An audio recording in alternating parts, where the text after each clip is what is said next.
Muy bien, vamos a iniciar con esta clase. Vamos a compartir esta pantalla para poder iniciar con el desarrollo de esta clase.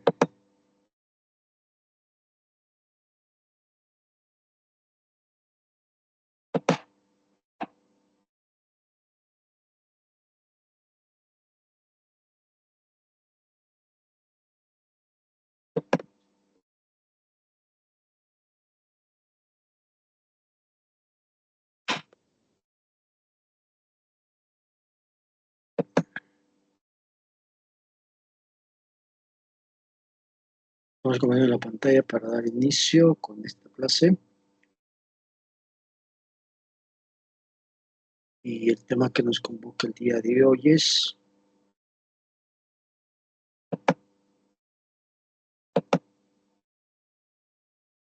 poder político y normativa jurídica.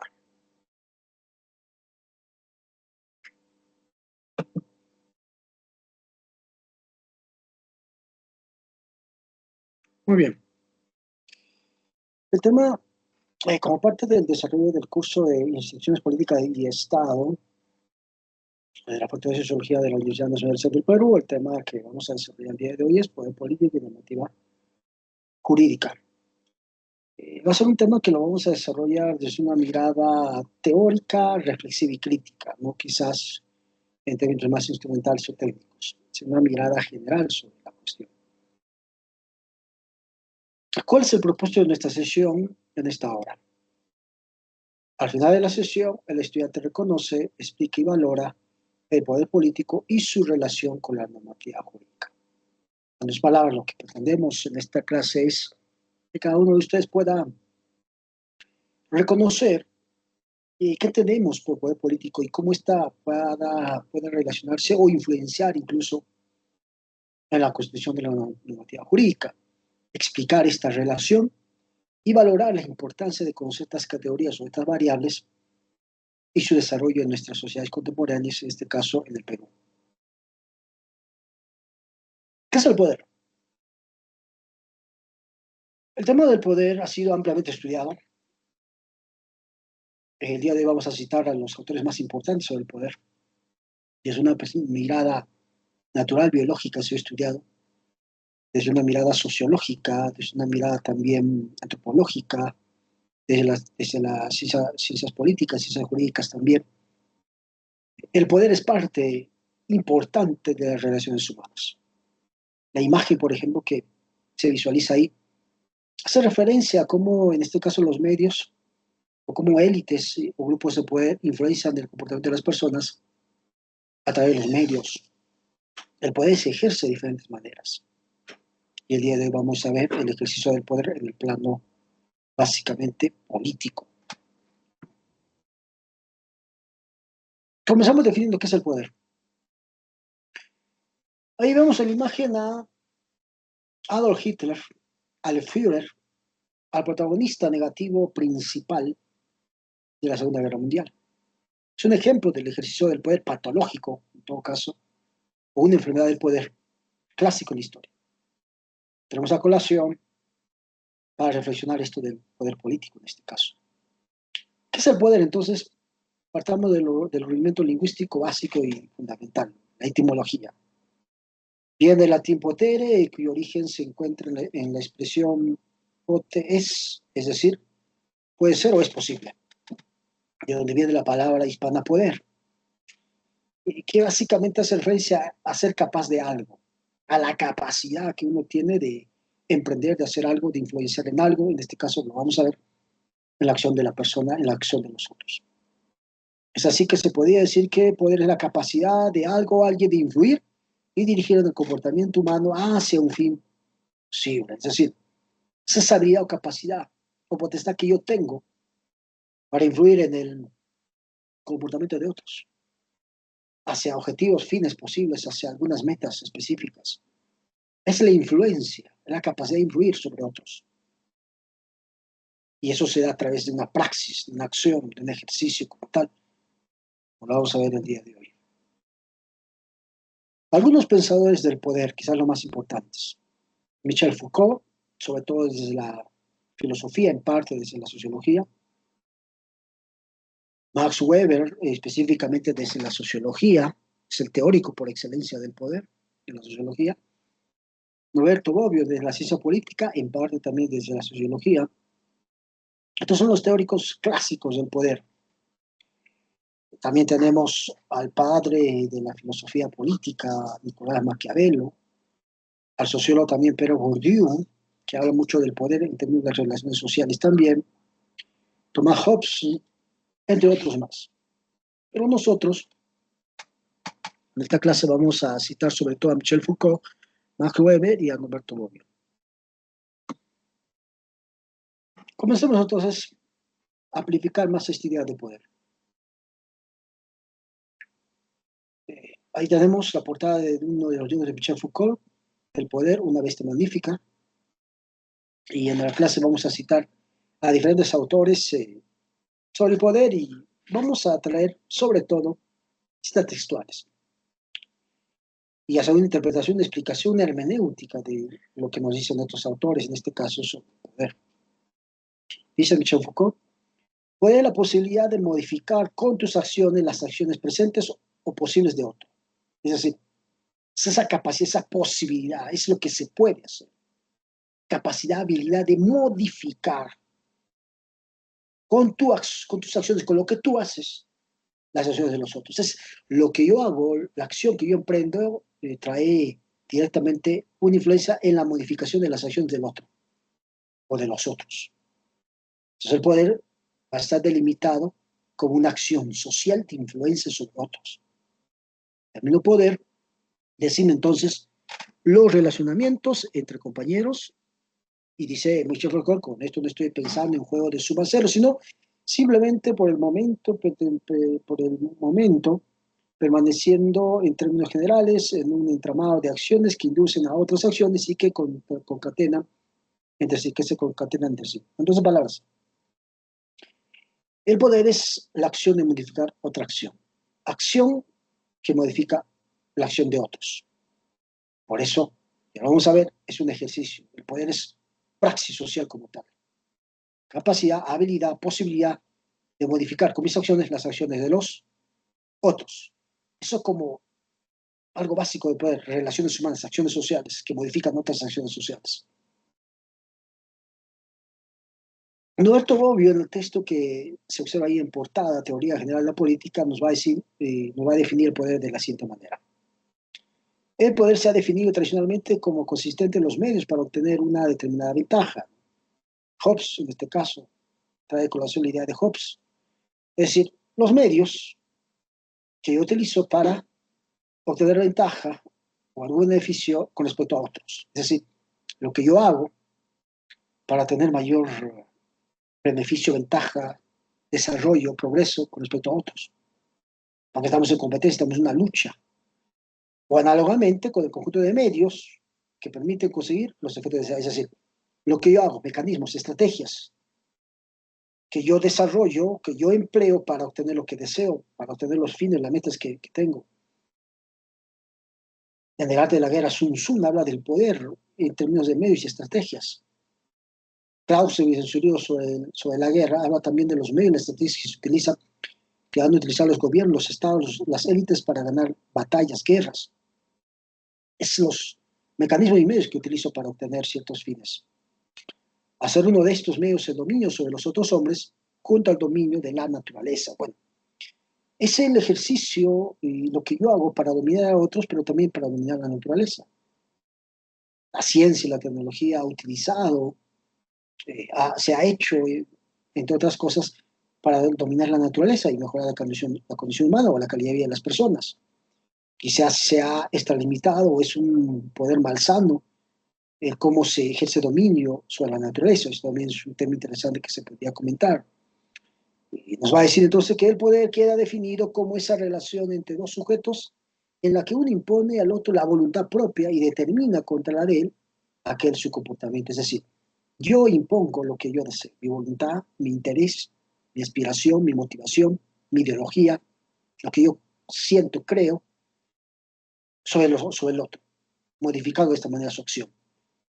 Modifico sus voluntades, sus deseos incluso. Esto habla de una relación de poder. Entonces, habiendo definido esto de poder como capacidad, habilidad, potestad que yo tengo para influir en la acción de otros, la acción que influye en la acción de los otros, el poder entonces es un ejercicio. A Michel Foucault se le considera como el filósofo y el pensador del poder por excelencia. Muy bien lo sabemos. Ahora bien,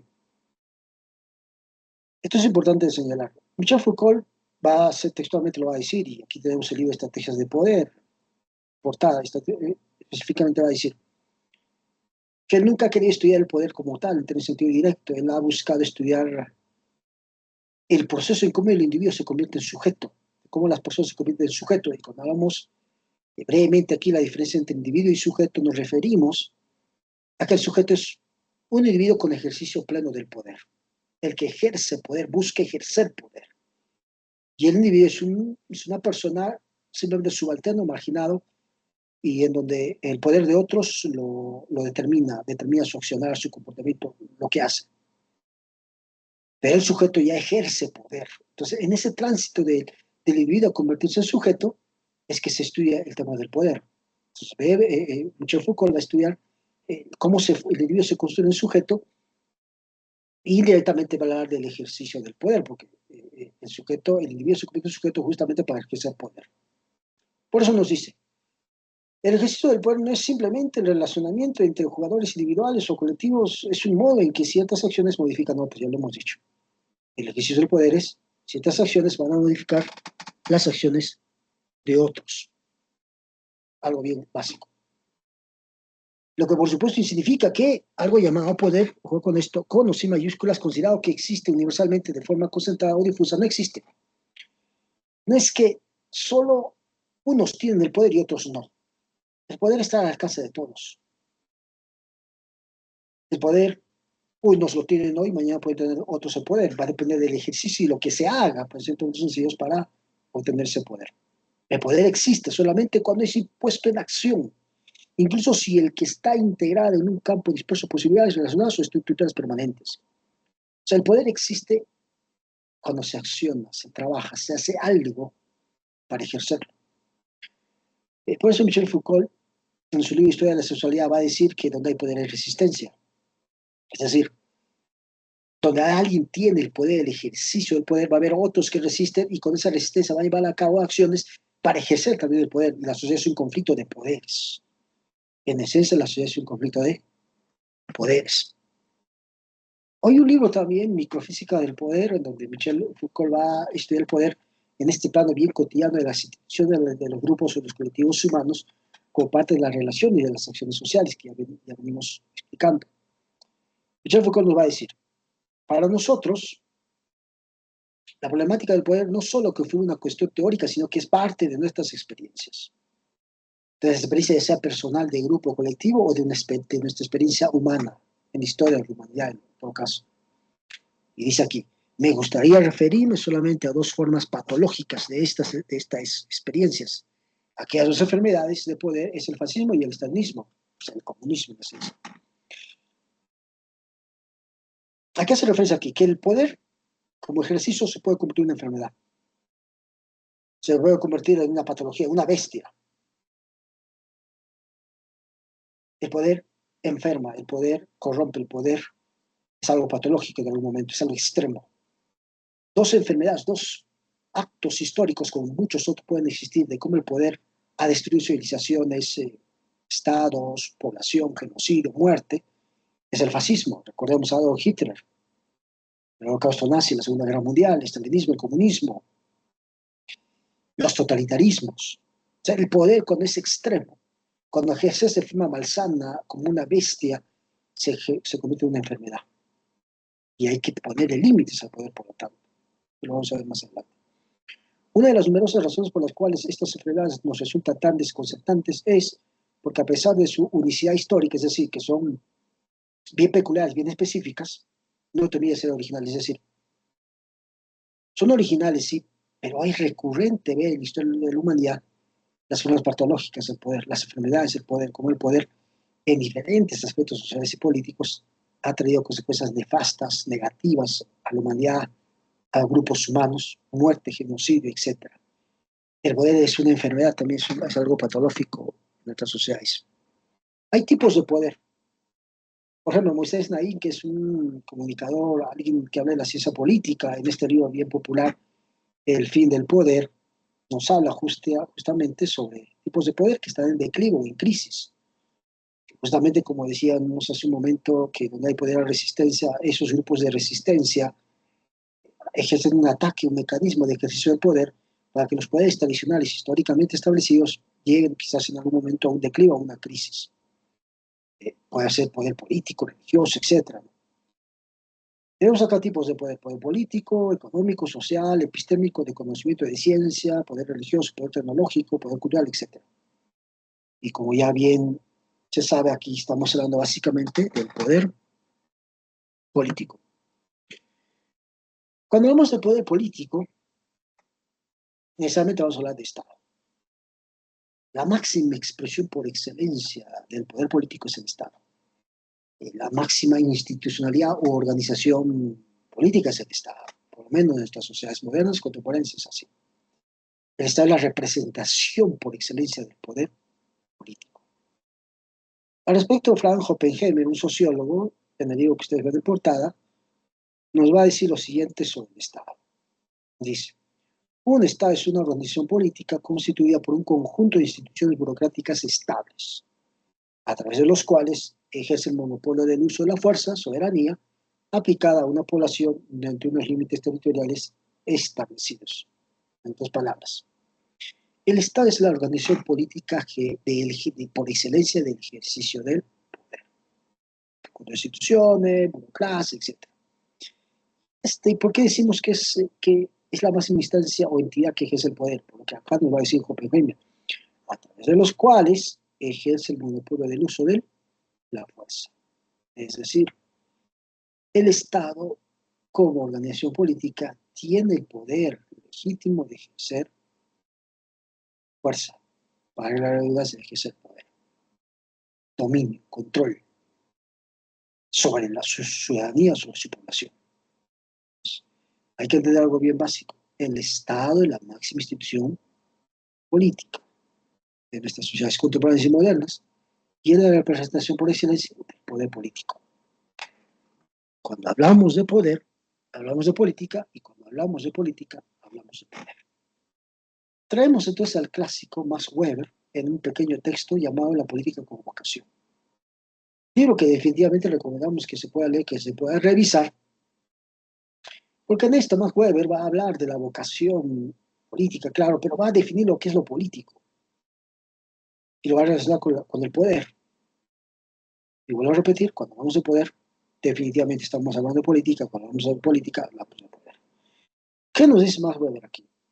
Por política entenderemos solamente la dirección de la influencia sobre la dirección de una asociación política, es decir, en nuestro tiempo de un Estado, en este tiempo contemporáneo moderno. Es decir, la política es dirigir, influenciar el Estado. Ejercer el poder político es la política. La política es el ejercicio del poder, vale la redundancia, político. Es el ejercicio, en este caso, del Estado. Vuelvo a repetir, el Estado es la máxima organización política que el ser humano ha creado para gobernarse, para dirigirse, para buscar el bienestar común, el bienestar de todos. En otras palabras, es la instancia o el conjunto de instituciones que ejercen el poder legítimo, el poder político. Y nos va a decir más adelante, en este mismo texto: política significará, por lo tanto, pues para nosotros, la aspiración a participar en el poder o a influir en la distribución del poder entre los distintos estados o dentro de un mismo estado, entre los distintos grupos de hombres que la componen. Es decir, dice para nosotros la política, la aspiración de participar, de ejercer el poder e influir en este poder en el Estado. Si yo hago política, hago ejercicio del poder. Y como hago política, hago ejercicio también del Estado. Vuelvo a repetir, el Estado no es otra cosa que el poder político por excelencia. Y por eso cuando hablamos de política, hablamos de poder, y nosotros entonces, en esta clase, vamos a hablar también del Estado, no solo de poder político como definición de lo que es poder en su sentido básico, fundamental, sino también del papel del Estado en el ejercicio del poder. Muy bien, hasta aquí hemos visto qué es el poder, entenderlo como un ejercicio, una acción que modifica otra acción, la capacidad de influir en las acciones de los otros, de modificar la acción de los otros. Hemos visto que hay tipos de poderes, y en este caso el poder político, que ejerce a través de instituciones, entidades y organizaciones, y la organización o entidad por excelencia que el ser humano ha creado y en lo cual nosotros nos encontramos como sociedades modernas, europeas, occidentales, es el poder político, es el Estado. ¿Cómo es que el Estado va a influir o va a relacionarse con la normativa jurídica? Antes de ver esa cuestión, definamos de forma bien puntual qué es una normativa jurídica. Decimos aquí, la normativa jurídica se puede definir como un instrumento de regulación de las conductas humanas que prescribe, ojo con esto, lo que debe hacerse, prohíbe lo que debe omitirse o bien delimita ámbitos de libertad. En otras palabras, la normativa jurídica es la creación de ese instrumento, de esa técnica, instrumento para regular el comportamiento humano. Es una técnica social, es una tecnología social, para decir, un instrumento social que se crea para regular el comportamiento de las personas, para decirle qué puedes hacer y qué no puedes hacer. Esto puedes hacer, esto no. Para limitar la libertad, para limitar el comportamiento y para sancionar también. Más adelante vemos, es un mandato de derecho dictaminado por una autoridad legal o judicial, es decir, por un poder legítimo. ¿Quién dictamina? ¿Quién construye? ¿Quién desarrolla y redacta, aplica esta normativa jurídica? Es un poder legítimo, es una instancia, es una autoridad legal, judicial, es en este caso el Estado. Bueno, hay que diferenciar también de que la normativa jurídica tiene poder legítimo, se ejecuta por una autoridad legal, por un Estado, por un poder político. También hay normativas morales o normas morales y éticas, que es un tema más filosófico que se puede debatir, porque es una antesala o es una, históricamente hablando, tiene una existencia anterior incluso definitivamente a lo jurídico. Pero la normativa jurídica es el mandato para regular el comportamiento humano, decirte qué puedes hacer y qué no puedes hacer, y qué parte de un poder legítimo de un Estado, en este caso un poder político. Aquí hemos puesto el ejemplo de la Constitución política para el caso de nuestro país, Perú, o el Código Penal para ser más específicos. No, estos documentos no son otra cosa que normas jurídicas, normativa jurídica, y que ha sido prescrito, ha sido desarrollado, es regulado y quien se encarga de su aplicación es básicamente un poder legítimo, básicamente es el Estado, es el poder político, que el día de hoy venimos hablando, que el día de hoy venimos explicando. Entonces, ¿cuál será la relación entre Estado y la normativa jurídica? Y vuelvo a repetir, cuando hablamos del poder político por excelencia, hablamos de Estado. ¿Cómo es que el Estado se relaciona con la normativa jurídica? Para esto tenemos a colación al jurista, bien reconocido jurista mexicano,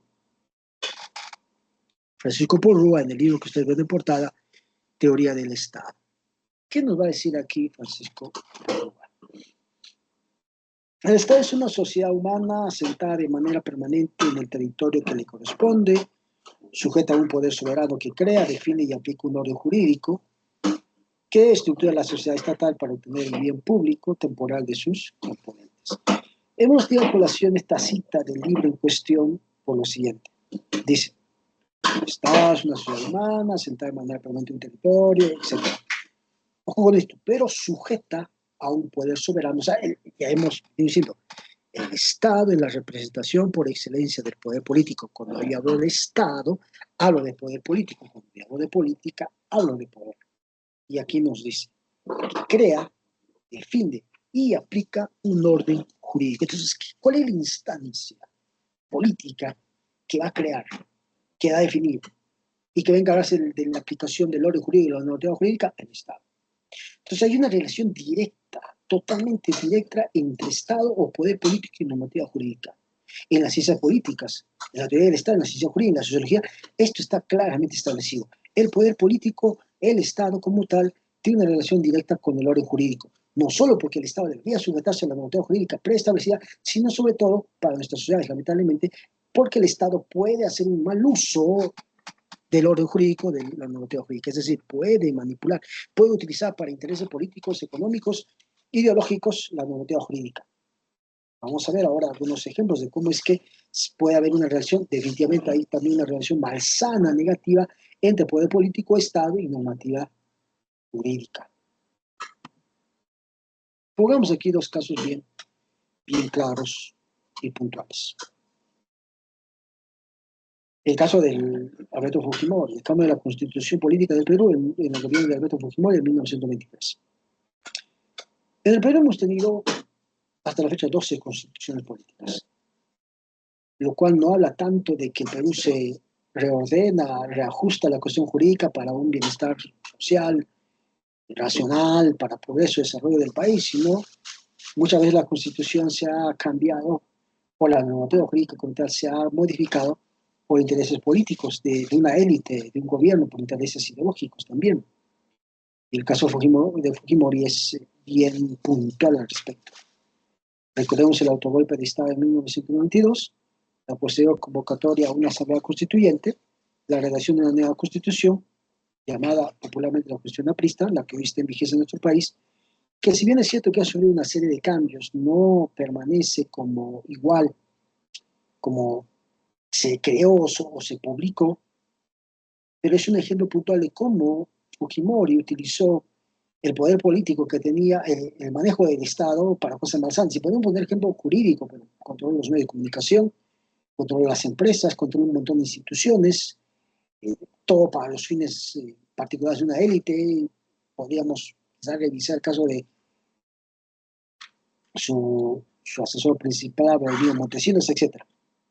Pero es un ejemplo bien claro, puntual, de cómo el poder político, el Estado, puede ejercer malsanamente un manejo incorrecto de la normativa jurídica, o puede cambiar la normativa jurídica o interpretarla de acuerdo a conveniencias, a intereses políticos, económicos, ideológicos también. Otro caso ampliamente popular, conocido en Latinoamérica, es la Constitución de la República Bolivariana de Venezuela, establecida por Hugo Chávez en 1999. Es clásico y harto conocido decir que muchos dictadores o presidentes autoritarios o élites de poder tienden a cambiar la Constitución como porque es la normativa jurídica por excelencia de un Estado, de un país, para poder ejercer cierta cosa, para poder, digamos así, actuar bajo un poder legítimo. Es decir, yo puedo, digamos así, reelegirme o yo puedo desarrollar tal actividad o realizar tal cosa, justamente porque la Constitución me ampara. Yo estoy actuando de forma jurídica, yo estoy actuando de acuerdo a las normas establecidas. Aquí no me puede decir nada porque las normas establecidas están así. ¿Pero por qué las normas jurídicas están así? Porque justamente yo, con el poder político que poseo, yo como gobierno que administro el Estado, influyo más sanamente y he cambiado las normas jurídicas a mi favor, así en términos sencillos, para beneficiar a mi grupo o beneficiarme o perpetuarme en el poder. Una de las formas en cómo gobiernos buscan perpetuarse en el poder es justamente cambiando la normativa jurídica del país, de la sociedad. Entonces eso es altamente conocido. Y ponemos estos casos porque en algún momento el poder político, en su nivel patológico, en su nivel de enfermedad extremo, va a cambiar la normativa jurídica para sus beneficios particulares. No solo eso, va a afectar negativamente a la sociedad. Hemos visto muchos ejemplos en la historia de la humanidad de cómo el poder político ha destruido civilizaciones, ha destruido sociedades, ha generado genocidio, muerte, y en este caso ha modificado la parte de la normativa jurídica y que benefician a un grupo, pero van a perjudicar a las grandes mayorías sociales, caso peruano, caso latinoamericano, etc. ¿Qué hacemos frente a esta relación? Hay una relación positiva también, profesor, entre Estado, poder político y normativa jurídica. Claro que sí, eh, el poder político de un país puede utilizar y ejecutar la normativa jurídica de forma ejemplar, de forma ideal, puede modificar para el beneficio, el bienestar, el desarrollo de una sociedad, sí, por supuesto que sí. Pero al inicio nosotros decíamos que esta clase iba a ser teórica, reflexiva, pero crítica. Ver el problema que tenemos entre relación de poder político y normativa jurídica. Hay una relación directa entre Estado, poder político y normativa jurídica.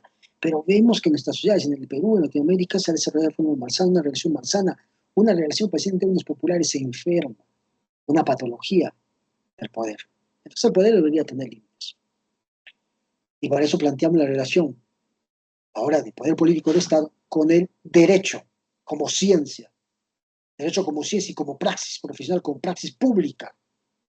Para eso tenemos a colación un librito titulado Estado, Gobierno y Sociedad de Norberto Bobbio, este politólogo y sociólogo, y es un libro que recomendado definitivamente para revisar esta cuestión. ¿Qué nos dice Norberto Bobbio en este libro?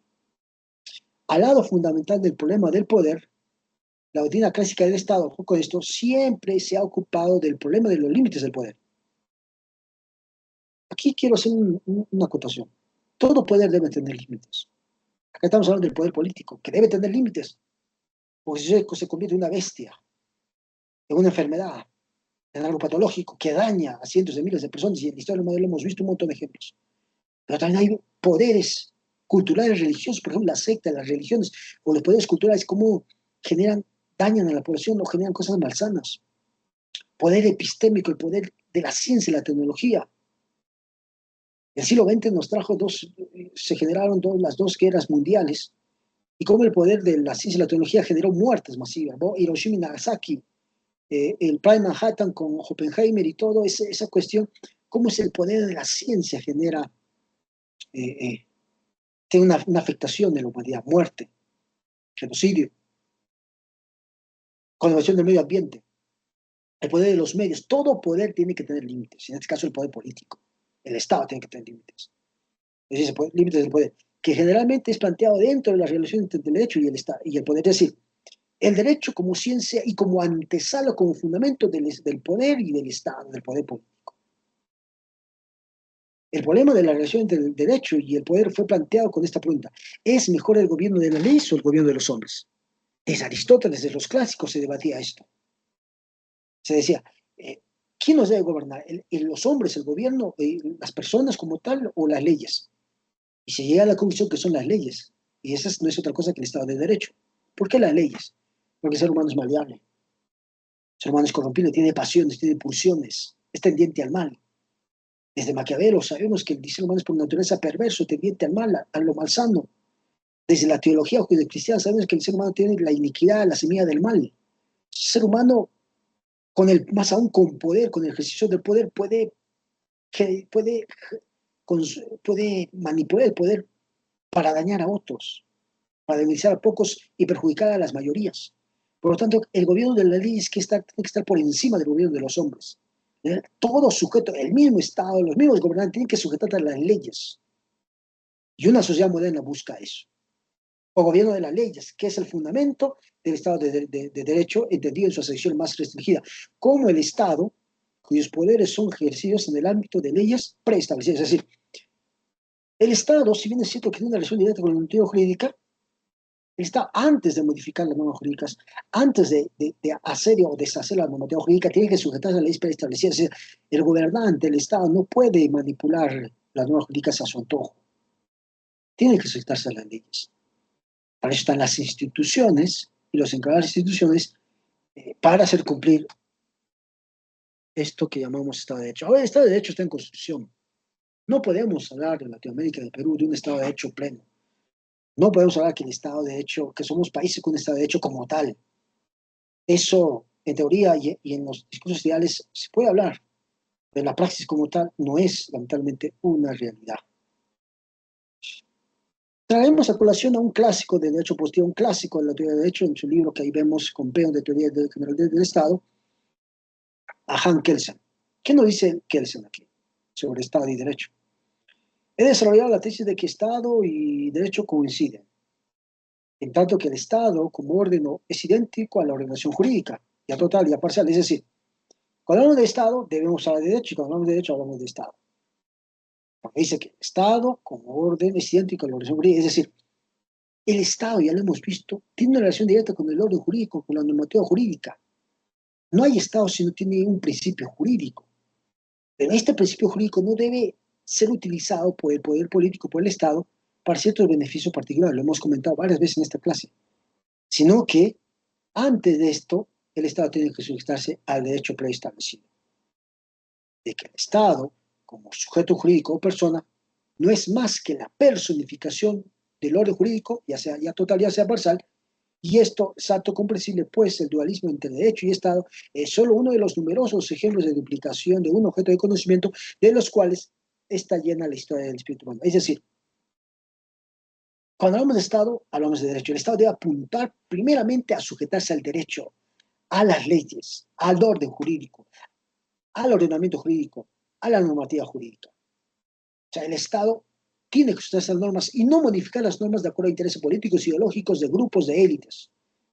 Hay que forjar un Estado de hecho donde los mismos gobernantes, el mismo Estado, su administración, el gobierno, tenga que sujetarse a las normas. Hay que construir un Estado de derecho. Solo así limitamos, solo así controlamos esa bestia que llamamos poder. La bestia del poder, en este caso del poder político, solo se controla con el derecho. Si nuestra sociedad no se aplica, no se ejecuta idealmente el derecho, por lo tanto, esta bestia que nosotros denominamos derecho, Estado, poder político, el poder en términos puros, en sus términos esenciales, se va a descontrolar, se va a convertir en una enfermedad, una bestia. Ya para hacer esta clase, no hacerlo muy extenso, pues vamos a citar al jurista Francisco Porrúa en el libro que ustedes ven de portada, Teoría del Estado. ¿Qué nos dice aquí Francisco Porrúa? Estado y derecho se encuentran en una relación de toda parte, es decir, no podemos hablar de Estado sin derecho y de derecho sin Estado. Sí o sí están relacionados. O deberían estar relacionados, por en teoría están relacionados.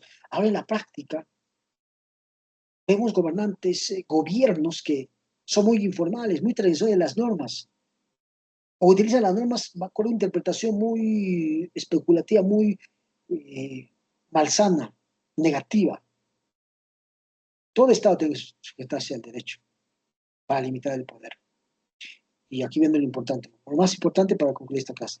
El derecho es una de las partes sustanciales del Estado, quizás la parte más importante, sí o sí. Que no se concibe al Estado sin el derecho, ni al derecho como realidad positiva separando del Estado. Es una realidad positiva que hoy en día los Estados modernos se construyen, se gestan básicamente por un derecho positivo, por un acuerdo jurídico que viene, es un logro en la humanidad, pero viene incluso lo que decía el barón de Montesquieu con el espíritu de las leyes, que el poder enfrenta al poder, que los poderes se sujetan, pero viene también con la Revolución Francesa, la idea de construir estados nacionales y que estos estados se crean justamente para buscar el bienestar común, el bienestar de todos, el desarrollo, el progreso, la modernidad, el bienestar de la población.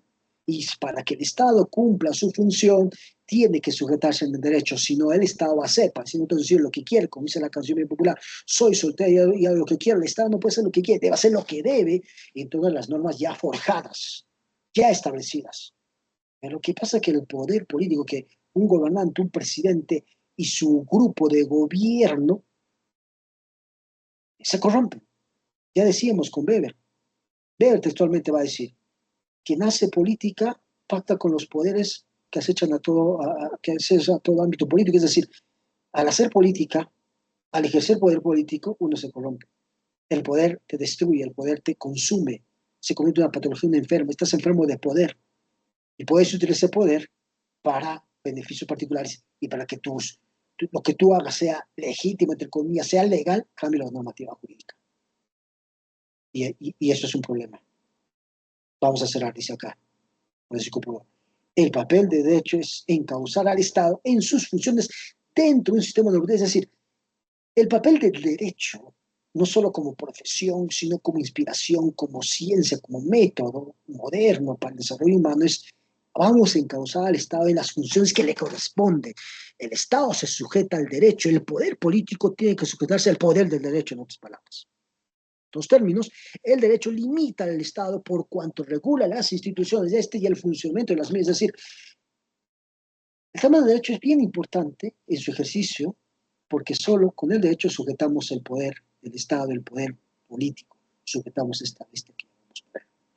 Esto es un Estado de Derecho moderno, lo que en nuestras sociedades peruanas, el Perú, las sociedades latinoamericanas y en el mundo se necesita forjar cada vez más, es un Estado de Derecho. Para que la relación malsana entre el poder político y la normativa jurídica no pervierta y no dañe a la sociedad, para que no se generen las enfermedades del poder, las patologías del poder político. Hay que necesariamente desarrollar un Estado de Derecho porque el derecho limita al poder político. Esa sería la reflexión puntual.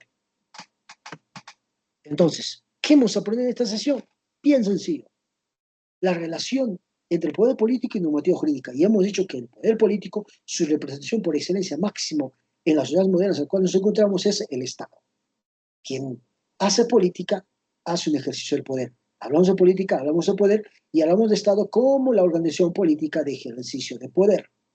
Ya el Estado, en su relación con la normativa jurídica, hemos visto que puede ser negativa, malsana, que el Estado puede utilizar el poder legítimo que tiene para modificar la normativa jurídica, para iniciar un grupo, para perpetuarse en el poder, etc. O utilizar el poder de forma que no busque el bienestar de la población, de la ciudadanía, de su jurisdicción, sino el beneficio de unos pocos.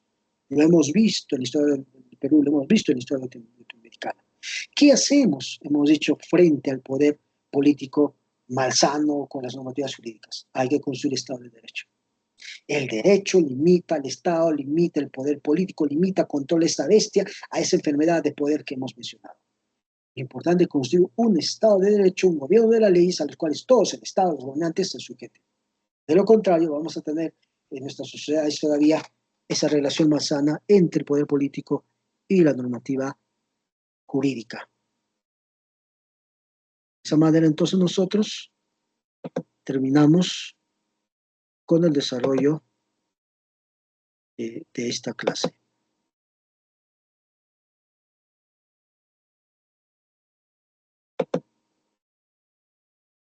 Y bueno, será hasta la próxima oportunidad. Creo que el tema ha estado bien puntual. Vamos a cerrar la clase.